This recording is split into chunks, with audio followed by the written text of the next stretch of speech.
Friends, today I'm going to be sharing with you some of my most treasured secrets. And this is going to be a little different because it's got nothing to do with real estate or areas of Denver or any of that. It's got to do with something that's extremely near and dear to my heart: red meat. If you follow me on Instagram, you probably know that cooking meat is one of my hobbies. I love it. I love tinkering and trying to make it better. Particularly, I love the chase of trying to make the perfect steak. This is something that I've devoted probably years of my life to. And if I may say so myself, I've gotten it to a point that is pretty darn good. And for no other reason than spreading the love and showing you a good time, I am going to share that method with you right now. This is something I recorded a while back. It was actually part of a home tour in this big house out in Bennett, Colorado, but it kind of got buried at the end of that video, and I wanted to take it and refresh it and give it a life of its own. So without further ado, I give you Making the Perfect Steak with Sam after this 7-second intro.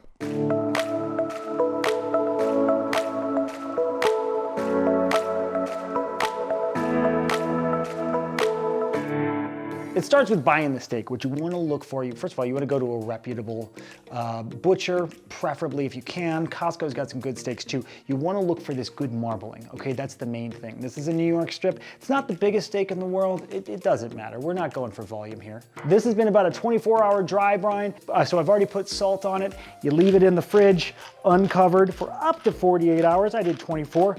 Salt and pepper, that's all you need. It's already been salted, some good fresh cracked pepper on this sucker, and we're gonna be ready to go. I'm a cast iron guy. A lot of people say grill. What you want is maximum surface area touching. Cast iron does that for me. Gas is amazing. I'm very excited to cook on this here gas range. What you want to have is a high heat oil. Don't use olive oil, it's gonna burn, because you want this on medium high to high heat. It's not low and slow. The key is to get it on, get it done with. I like to start with 2 minutes per side and then go 1 minute per side if I need to. Uh-oh. We're fine. But what I am gonna do is utilize our beautiful bent hood up here. Don't need a lot of oil, just coat the pan, let it heat up. Sizzle is what you wanna hear. Feel free to move the steak around to get a nice crust on there. That gets more oil on the surface, helps with the crust. A lot of people say leave it alone. Don't leave it alone. You don't leave it alone till afterwards during the rest period. We'll get there. A few garlic cloves in the pan. You don't even have to peel them. Ramsey taught me that. Just smash them on the counter, toss them in. Okay, that's 2 minutes. I'm gonna flip.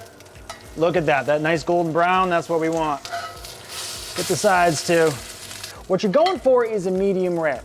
If somebody tells you they want their steak medium, medium well, cut them out of your life. The proper way to cook it is medium rare. I'm even okay with a little bit on the rare side, but I'm a psycho.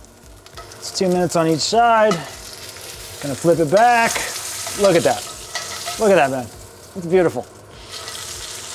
And take the temp. Still in 70s there. You want to take temp a few different places because steaks have different thicknesses. So if you take it just at one spot, it can be overcooked in a different spot. That's another minute. Flip after that. Even Steven. That crust is looking nice. When you're looking for a medium rare, what you're going is a temp of about 120. Even high 1-teens, I'm probably pulling it off. The reason, because during the rest period, which you're going to do, it's gonna keep cooking. It's gonna cook to get up to that 125, 130, which is where you're looking ideal for a medium rare. You'll see all these recipes that say, take it off when it hits 135. Your steak will be overcooked. What would you say to someone who likes steak sauce? Nothing wrong with steak sauce, but when you're in a prime cut of meat like this, you want it unadulterated. Salt, pepper, steak, and heat. The instant read thermometer is so important. I got a 108 there. I got a 130 there. Average amount. This puppy's done.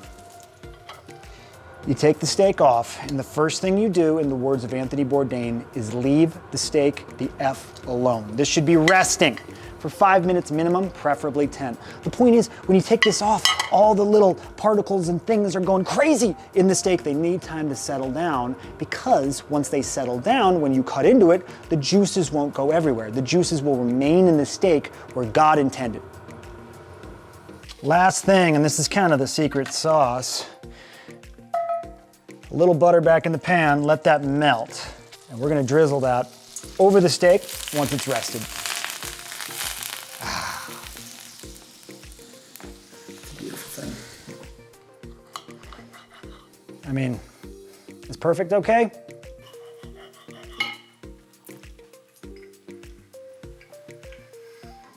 I love it here.